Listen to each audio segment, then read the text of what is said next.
السلام عليكم، كنتمنى تكونوا بخير وعلى خير. مرحبا بكم في فيديو جديد في وصفه جديده. اليوم ان شاء الله نوجد معكم هذه الحلوى رائعه مذاقا وشكلا وكتوجد حتى لاخر لحظه. المكونات ديالها بسيطه بزاف. كنتمنى يا ربي تعجبكم، وكنتمنى كذلك تابوناو معايا في القناه ديالي وتفعلوا جرس التنبيهات. ما تنسونيش من اللايك ديالكم واشتركوا مبروكه. بقاو معايا. بسم الله على بركه الله. هنا في المقادير سهله بزاف. غندير 500 غرام د كاوكاو محمر عندي ومطحون، يعني ماشي مطحون، يعني بحال كسكسو مهرمش بطريقه رقيقه. غنضيف عليه معلقه صغيره د القرفه. عندي المكون الثالث والاخير يعني 500 غرام د التمر عندي مطحون في الدار، تقدروا تشريوه جاهز. غنضيف هنا دفعات، ماشي غنضيفو في مره واحده. هنا غنحيد الملعقه ونحاول ندلك بيدي. ما غنضيف لا كوفيتير لا عسل، يعني نخليه هكا طبيعي. وهنا غنضيف الكميه اللي بقات لي كامله د التمر ونحاول ندخل ديك كاوكاو مزيان.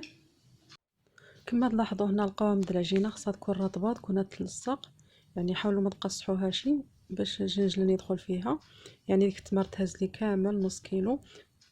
غنغطاه هنا بواحد بلاستيك غذائي على بال ما نغسل هكا الطوسيل ديالي ونغسل يدي ونرجع باش نكورها.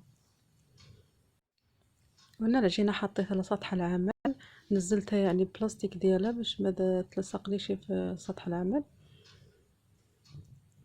غنقادها ونحاول نقسمها على 4 الحرابل. تقدروا تقسموها على 5، يعني على حسب الطاوه اللي عندكم، واش كبيره ولا صغيره. انا الطاوه عندي كبيره شويه. نتوما تشوفوا العجينه كيفاش القوام ديالها اللي كتلصق هكا باش تكون ناجحه معكم.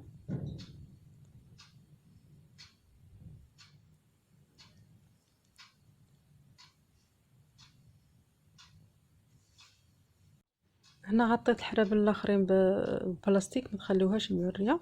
عندي هنا ما يعادل هكا 3 المعالق الجنجلان الابيض، وغنحربل مزيان يعني على شكل الفقص. ما قلتلكمش بالنسبه للتنسيم حاولوا تنسموها باش ما بغيتو، ماشي زعما تنسموها غير بالقرفه، قهوه بالشوكولاط اي حاجه. هنا غندوزها في هذا الجنجلان الابيض مزيان. حاولوا ما تخلوه حتى شي بلاصه باش يجيكم الشكل د الحلوى هكا راقي وعاطي للعين. هنا غنحطو في الطاوه تكون مفرشه بورق الزبده، لان غندخل الحلوى ديالي للفران. علاش؟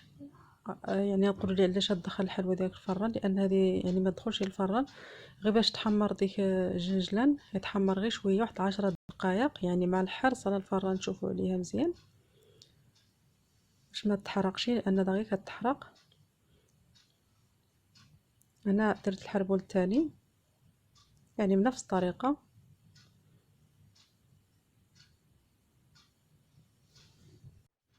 والكرات اللي بقاو لي بجوج يعني غنحاول هكا نديرهم في الجنجلان، يعني الجنجلان الاحمر العادي، يعني بنفس الطريقه الاولى باش هكا نخرج جوج اشكال. الجنجلان يكون بلا تحمر، كنتم غتدخلوهاش الفران حمروا الجنجلان ديالكم.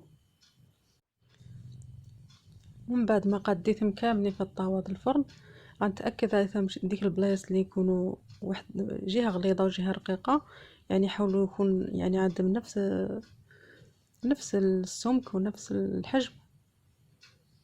نقدم مزيان.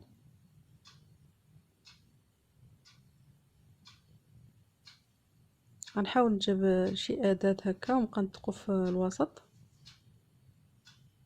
هذا العود هذا انا غابه نحدد يعني البلاصه اللي باغا نحفرها. وهنا نجيب سكين عادي يعني ونحاول نضغط مزيان. بالنسبه لهذا يعني هذا الساقيه ولا هذا الخط اللي كديروه كيبقى الاختيار ديالكم. بغيتو ديروه يعني غرق مزيان ولا ديروه يكون يعني غير سطحي، انا غرقته شويه. واضحه ان شاء الله العمليه. وحاولوا الجوانب د الحلوى ما ديروش الحفره حتى في الجوانب د الحلوى، باش ملي تكبوا الشوكولات ما يسيح لكمش من الجوانب. يعني الفيديو شرح نفسه. من بعد ما انتهيت عندي الفران ديالي سخون، يعني يكون الحراره ديالو تكون منخفضه. غندخلو 10 دقائق، يعني كل واحد الفران ديالو. تحمر الجنجلان وتشد الحلوى شويه. رجع معكم. رجعت معكم بعد ما تحمر لي الجنجلان وتشدت الحلوى ديالي شويه. خلوها حتى تبرد تماما، عاد ديروا فيها الشوكولاط. بقاو معايا. ومن بعد ما بردت الحلوى ديالي غندير الشوكولاط اسود لهذا الجنجلان اللي بلديه.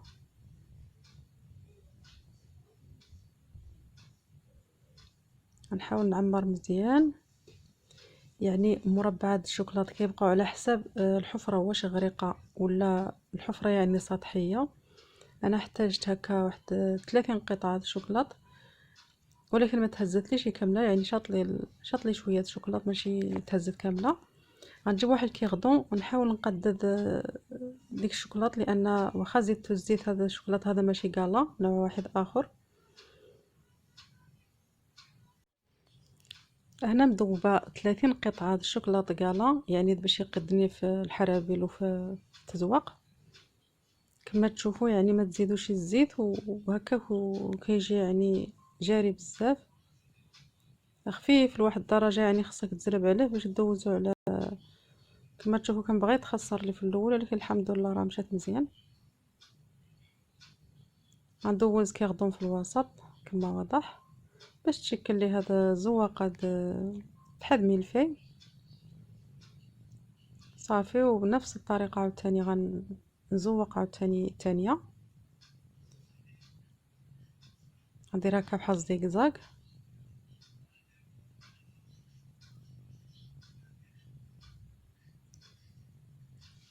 ونجر بالكيغدون، يعني نفس العمليه.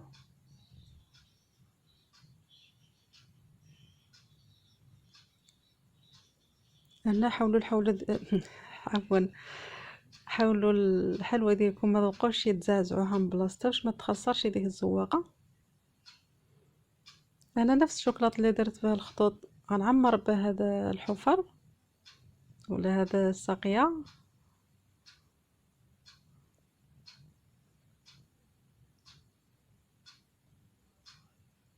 يعني هاد الشوكولاط هذا ما يتزادلوش الزيت، لان كالا كيكون يعني بالزيت ديالو كلشي. غتحاولوا تخلوه يرتاح واحد شويه وعاد تزوقوه. يعني باش تزينته هو باقي بحال هكا يعني غيتخسر.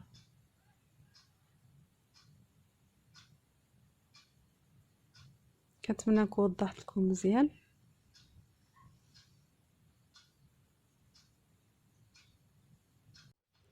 وانا غنزين بالعكس، غندير الشوكولاط الاسود كما قلت لكم. خليت الشوكولاط الابيض يعني حتى يبرد شويه، ماشي ديروه يعني مباشره ديروه على هذا الشوكولاط الاسود، لان الحفر غراقين والشوكولاط خفيف بزاف. صافي نفس الزواقه غنديرها باش يجيو هكا جوج اشكال. هنا الحلوى من بعد ما شبرت في راسها هذا الشوكولاط، يعني من بعد ما جمد خليتها على سطح العمل يعني واحد الساعه د المكانه حتى جمدت. وعاد جيت باش نقطعها معكم، لان الا حطيتها في الثلاجه غدير ديك العرق. مبغيتهاش تتعرق في الثلاجه، نخليها هكا احسن. وفي التقطع كذلك هذو قد تكسر الا حشيتوها في الفريغو او خليتوها في الثلاجه من تحت. من الاحسن خلوها في سطح العمل. هنا الموس خصو يكون عندكم يعني ماضي مزيان، يكون حاد. هانتوما تشوفوا الحلوى ديالي كيفاش. انا ما كانش عندي ماضي بزاف، ولكن انا نقطع وانا نمسح في السكين. انا من بعد ما قطعت الحلوى بقيت نفيني هكا في الجوانب باش تجيني هكا الشكل ديالها مقاد كما واضح. وهذا الشكل النهائي الحلوى ديالي، جات راقيه في المنظر ديالها، مزيونه بزاف. كنتمنى تعجبكم. خرجت لي 70 حبة. يعني الحلوى كما كتشوفوا راها كبيرة، تقدروا تصغروا هكا الحلوى وتجيكم يعني كتار في العدد ديالها. ها هي واضحة كيفاش عاملة، يعني كتجي رطبة بزاف. وبالنسبة للنكهة نتوما نكهو نكهو عفوا باش ما بغيتو، كتكسر بسهولة، جات لذيذة صراحة. جربوها وردوا عليا الخبر ان شاء الله، ونتمنى تعجبكم. هنا الا بغيتو تحطوها في الكويغطاس يعني لكم حرية اختيار، انا حبيت نخليها هكا بلا كواغط بلا حتى شي حاجة. كنتمنى الفيديو ديالي يعجبكم، الا عجبكم ما تنساوش تبارطاجيو مع الاهل والاصدقاء ديالكم باش تعم الفائدة. عواشركم مبروك، عيدكم مبارك سعيد، الى فيديو اخر بحول الله، والسلام عليكم.